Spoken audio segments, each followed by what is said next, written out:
guys, welcome back again sa ating sharing for bread of God.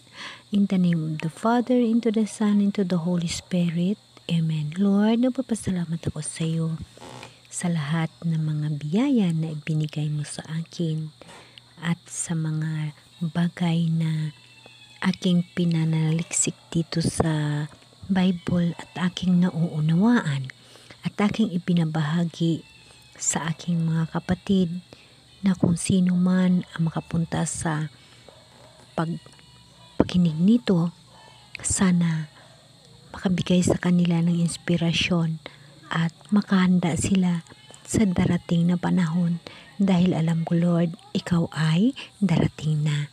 Kaya Lord, nagpapasalamat ako sa iyo sa mga bagay na ibinigay mo sa akin na nagkaroon ako ng panahon upang unawain, kausapin ka araw-araw at saliksikin ang mga iyong tagubilin.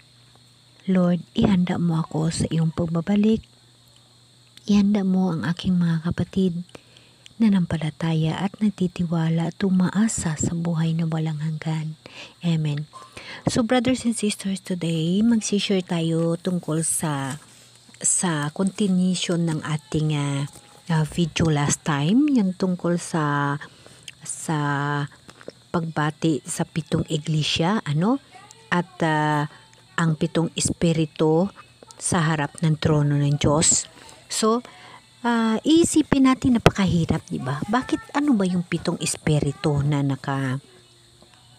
nakaluklok sa harap ng trono ng mahal na Diyos, babasahin natin uli, ang pahayag kay Juan sa chapter 1 verse 4.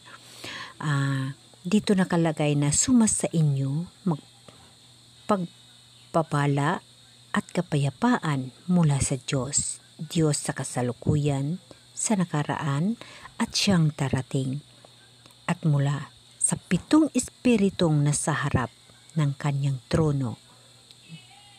Diba?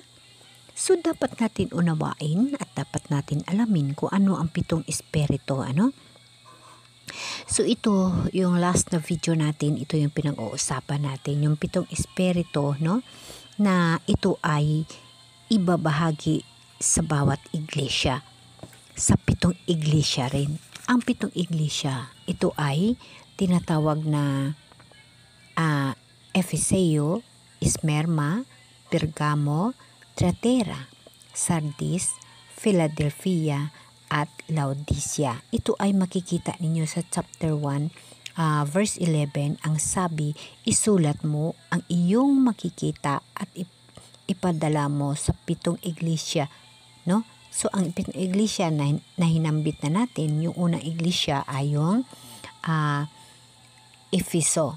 So, yung Efeso, ang unang espiritu na dadalhin ni Juan na pamaraan sa anghel sa kanyang vision at ipinaabot ito doon sa iglesia sa Efeso, sa mga tao sa Efeso, sa iglesia, yung mga nanampalataya kay Jesus Christ. Ito yung unang espiritu na sinabi. Alalahanin natin mga kapatid, ito ay 7 espiritu para sa 7 iglesia. Ang 7 iglesia, ito ay ang mga lugar na kung saan nanampalataya sa mahal na Diyos. So ito ang unang iglesia, ang Efeso. At ito ang sinabi ng unang espiritu. Hindi lamang ito para sa ating binabasa, kundi para mismo sa ating individual na panampalataya, mga kapatid. So ito makikita natin sa pahayag 2, sa verse 1. Ito ay nakalagay, ang sulat sa iglesia ng Efeso. Isulat mo sa anghel ng iglesia sa Efeso. Ito ang ipinasasabi na may hawak ng 7 bituin at sa kanyang kanang kamay, ang lumalakad sa gitna ng 7 ilawang ginto. ito guys, makikita mo itong sinasabi na may hawak na 7 bituin dahil ho ito sa pangitain ni Juan tungkol kay Jesus Christ. So, babasahin natin. Ako si Juan, iyong kapatid, na kasama ninyo sa paghihirap, paghahari, at pagtitiis dahil sa pakikipag-isa kay Hesukristo. Nooy araw ng Panginoon, kinasihan ako ng Espiritu at narinig ko mula sa aking likuran ang isang malakas na tinig na parang tunog ng trompeta. Ang sabi, isulat mo ang iyong nakikita at ipadala mo sa 7 iglesia. So mga kapatid, ang 7 iglesia, yun. Dito na tayo sa unang iglesia, sa Efeso. Ito ho ay pangitain ni Juan tungkol kay Jesus Christ. Si Jesus Christ ang nakikita niya. Ipagpatuloy natin. Ito ay makikita niyo sa pahayag 1, verse 12. Lumingon ako upang tingnan ang nagsasalita at nakakita ako ng 7 liwanag, 7 ilawang ginto, nakatayo sa gitna ng mga ito ang isang animoy lalaki na nakadamit ng abot sakong at may pamikis na ginto sa kanyang dibdib. Kasing puti ng bulak o ng niebe ang kanyang buhok. Ito ho ay si Jesus Christ. So ang nakita niya sa hawak ni Jesus Christ, ito yung 7 gintong ilawan. Ito yung 7 gintong ilawan. Ang ibig sabihin nito, 7 mga bagay na dapat natin pag-aaralan at dapat natin unawain, gamitin natin sa ating buhay dahil itong 7 gintong ilawan, ito ho ang ating kaligtasan patungo sa buhay na walang hanggan. So itong 7 gintong ilawan na nabitbit ni Jesus Christ, ito ho yung ipamahagi o isulat ni Juan at i-share niya doon sa unang iglesia ng Efesio. So ipag-continuous natin ang Efesio. Titingnan natin kung ano ang ilawang ginto o ang espiritu ng mga tagabili ni Jesus Christ na hinabilin sa Efesio. Ito ho ay hindi lamang sa Efesio kundi para rin sa ating individual na nampalataya. Okay, babasahin natin. Ito ang pinasasabi ng may hawak ng 7 bituin sa kanyang kamay. Ang lumalakad sa gitna ng 7 ilawang ginto. Si Jesus Christ ho yun. Ito ho ang vision ni Juan sa kanya. Ito ho ang sabi ni Jesus. Sa pagitan or sa pamaraan ng anghel ng Espiritu na isinulat ni Juan patungo doon sa Efesio na para din sa ating lahat na individual na nampalataya. Nalalaman ko ang mga ginagawa mo, ang iyong mga pagpapagal at pagtiyaga. Alam kong namumuhi ka sa masama. Napakaganda guys. Nalalaman ni Lord ang ating mga ginagawa at nalalaman niya rin na matiis tayo, matyaga tayo sa pag-aantay sa Kanya. Pagsisimba, pagprising, pagpasalamat, alam ni Lord yun. Alam kong namumuhi ka sa masama. Sinubok mo ang nagpapanggap na apostol at napatunayan mong sila ay bulaan. So, ibig sabihin, nalalaman ni Lord, ito ay tungkol sa ating panimbahon. So, alam nyo guys, wala namang reliyon o wala namang grupo o wala namang simbahan ang makaligtas sa atin, kundi sa sarili nating panampalataya.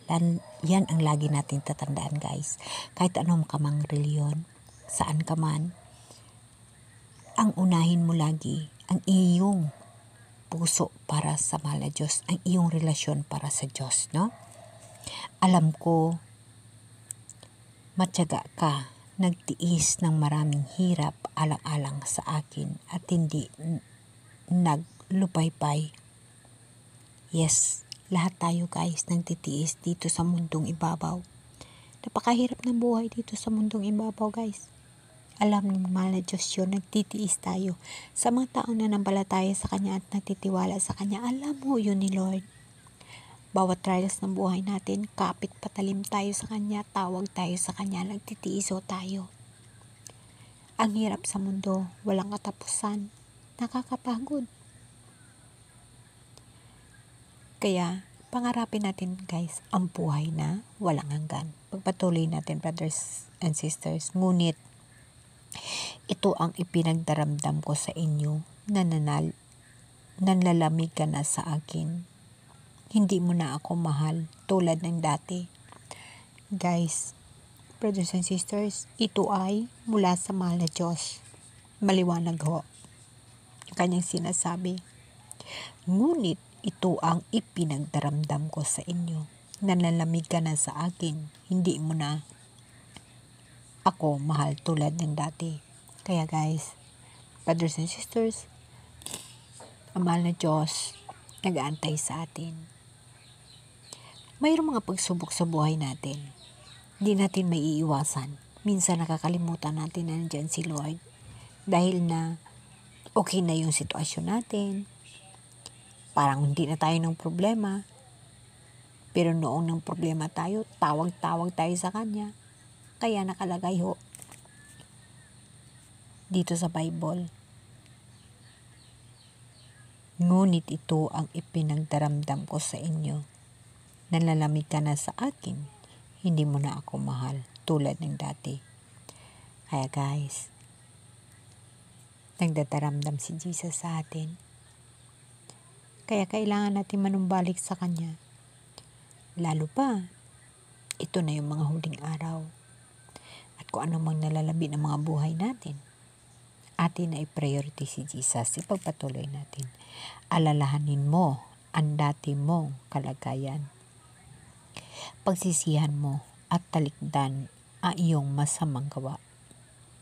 At gawin mong muli ang mga ginawa mo noon una.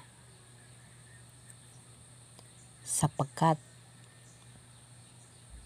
kapag hindi ka nagsisisi, maparian ako at alisin ko sa kinalalagyan mo ang iyong ilawan. Guys, dapat natin alalahanin. Ito ay reflection din sa sarili ko.